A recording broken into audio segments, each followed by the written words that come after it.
And I'm quite interested in the order and the systems and how we kind of function as human beings.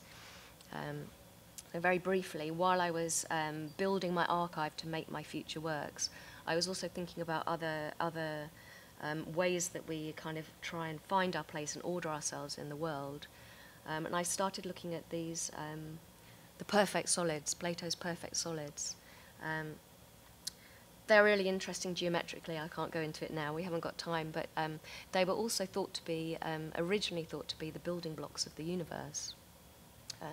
This is Leonardo's original illustrations of the open-faced solids for the Divine Proportions, which was published in 1509. And it clearly inspired, well, firstly, Kepler's model of the universe. These are images from my sketchbooks and workbooks. So I really like this idea that they thought that the universe was formed from nesting Platonic solids. But also the constructivists, and I was looking particularly at Lyubov Popova and Alexander Rodchenko, who shared a studio. Their revolutionary work of the 20s drew from geometry as they tried to experiment with new aesthetic forms appropriate for the construction of a different society, a more social society. So they turned away from painting to make sculptural works and practical objects. And they saw their experimental and non-objective painting as a laboratory for theory and practice. So for them, they had to get rid of composition in painting. They saw that as individual expression and bourgeois. And instead, they launched this idea of painterly construction based on connected geometric shapes and a more collective approach. And while looking through the catalogue of a show, an in-depth show that was at Tate Modern that showed a whole history of their working together, I found this photograph, bottom right there, of Popova's studio taken shortly after her death by Rodchenko, and this hanging wooden maquette, which really interested me because it was clearly the starting point for a lot of her studies and drawings, and ultimately a whole series of paintings, her Space Force constructions. So this one is Space Force Construction 1921 on plywood. Similar time, 1921, this was Rodchenko's pure red colour, pure yellow colour, pure blue colour. And it really evoked the hope and optimism they had at that particular moment in time, the purity and kind of optimism of this new order. And then a final kind of significant reference was Tatlin's Tower, a utopian project that never got made because Lenin didn't like it. But it was supposed to encourage mass actions in a transformed communist city. And within this steel and glass tower, there were these three geometric forms, which each rotated at different speeds. So it was meant to be an architecture to interact with the flow of the masses. This was a photograph I found in the, was found in the studio Francis Bacon. And I really found it fascinating, firstly because Bacon always said he never used photography as a reference point. I mean, there was a time when it was very unfashionable to admit to that.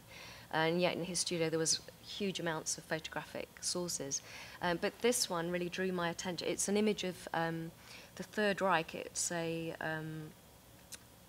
photograph of a rally in Nuremberg in 1937.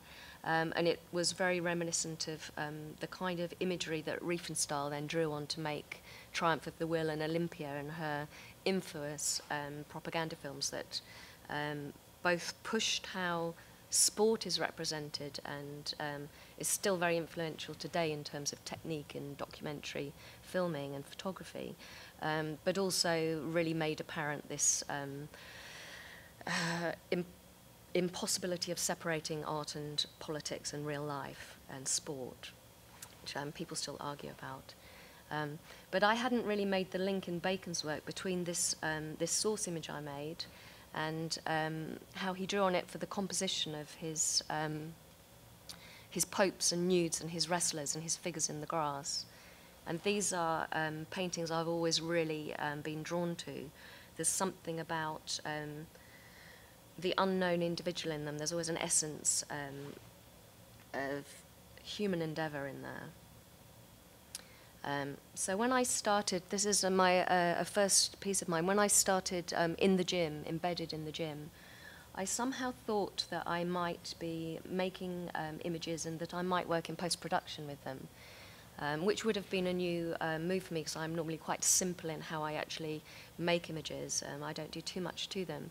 But having come across, halfway through having come across these references to how Bacon made his work, it also reminded me, if I go back, that actually he also uses geometry and framing devices in his work, and I felt that, you know, this work's been done so amazingly and beautifully, who am I to try and work with the same thing?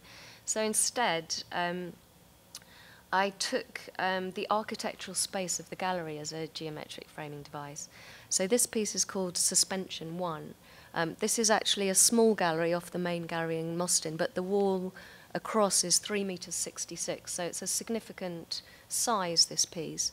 And if you were standing in there, your head might come up to midway between the bottom of the gymnast body and the floor. So as you stand there, you would have this large embodied woman hovering above you. Very quick tour around the show. Just to give you a flavour, there's the A to Z under Perspex this time, My Space Force Constructions, a piece called Peak, a piece called Pinnacle, and then in this dark room is the wall vinyl.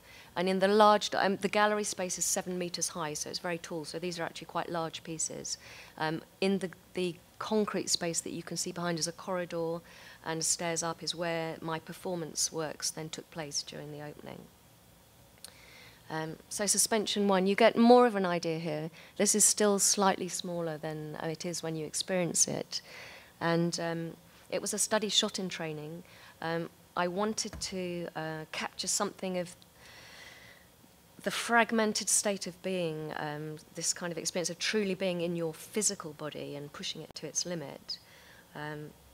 And I was kind of trying to acclimatize at the time to working with a digital camera. It was the first time I'd worked with the Nikon D3, which at that time was the state-of-the-art camera for capturing very fast-moving action in very low light. But despite the pedigree, it was really struggling. I was struggling with the multiple menus. It was struggling with the poor mixed lighting and the kind of the chalk and the lack of directional light in the gym.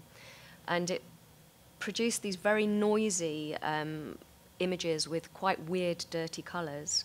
And I decided to embrace these qualities because I found it really quite interesting. It was suggested to me that I could maybe either shoot on film and shoot in black and white, or I could get rid of the colour. But it really kind of transformed the image into something corpse-like. And I felt that I was working with young women who had physiques and abilities that we've never seen before. And I was also working with this cutting-edge camera. And for me, this is what the camera was doing. And it's, again, this gap between what's real, what isn't real. Everything that's a representation is just that.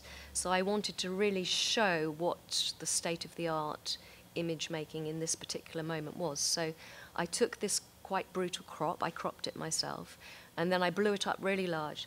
And the image itself, that might give you more of an idea of when you're there. It breaks down into these really saturated digital fragments. And these suspensions of light and coloured particles mirrors this kind of suspension of the bodily action. But at the time I was also thinking about other digital camera technologies and how they're being used. And Hubble was just about to be decommissioned, and I was kind of reviewing the kind of images that Hubble had been making. And I was thinking about the strange colours that you get in those. And of course, if it doesn't take long to discover that the operators of these cameras actually add the colour afterwards. So it's their impression of what it might look like out there in space if you happened to be there. Which of course always leaves this kind of strange gap of, but how do you know that? And the colours are suspiciously romantic, and the names of they give the images are also quite romantic. So I quite like these unnatural garish colours. And I actually, there's another piece that I'm working on, which is actually a sound light chalk dust installation, but I have nothing more to show than this page from my workbook. but it was drawing on both Hubble imagery and the latent energy in the star forming regions, but also at Heathrow, as the gymnasts were training, some days in the summer the doors would be open and the planes would come over really low, and there was this real elemental roar of the plane engines like nothing you hear at an airport. And I would often be there while the gymnasts were spinning off a trampoline into a pit, and they would be fast and furious, and then they'd land like this, and then they would be completely still, but the energy would be kind of distilled into this chalk dust, which the light would kind of flicker through. And I videoed it. It looked amazing, and I was like, wow, this is going to be great. And then I got home, and, you know, the film was just very disappointing, and there was something about being there and experiencing it that was very different to seeing what I'd actually filmed. So I'm making something from that experience. I'm also making, for the gymnasts, an individual artist book, but I've wrapped it. I want them to try and experience themselves and their discipline in a way that is different from the TV and the media and the Facebook images that they all are completely familiar with. It's fair to say that the coach at Heathrow was less than impressed with my photography. When I showed him some of my kind of sports action shots, just to kind of make him feel a bit more comfortable that I actually, you know, could take photographs, he loved them, but they were, for me, very uninteresting images. So I thought that I would make some very formal film portraits for them to show them something different. And over the 18 months I was there, I had 5 minutes with each girl, twice, over a very short time period, and I made these formal portraits, and I also asked them each to perform one warm-up move that I'd seen them doing. But I played them back in this, so this is obviously the design layout of the book. It's just a very small flip book, so it can be seen from either side, and the dust jacket is Hubble's Atlas of Ancient Galleries, arranged according to Hubble's system, so I like this. Hubble had a system which included pinwheel-shaped galleries and lens-based galleries. So again, the language was very clunky and evocative of a strange scientific world. And the gymnasts, when you flip through one way, they're all standing or presenting to the judges. And when you turn it and flip the other way, they're each performing a particular pose or moment that is kind of a particular position that is required of them in this very formulated and regulated discipline. I mean, it's a competition. There are rules, there are ways of doing things. I actually used the language of the NASA scientists in the book as the tiny introduction, and I mimicked it in my response to them, but I won't go into that now as there's no time. But these formal portraits that I made for them, and incidentally, which the coach still wasn't impressed with, despite me making them and present, he said, well, that's really for you, that's your art. And I'm thinking, no, I made these for you. So I haven't used these in my actual work, although there are a few in the book which will, the accompanying book which is in the gallery, because the designer who worked with me on the book insisted we should have some in there. But these were also the starting point for the work that I made in Oshawa, which is now opening tonight.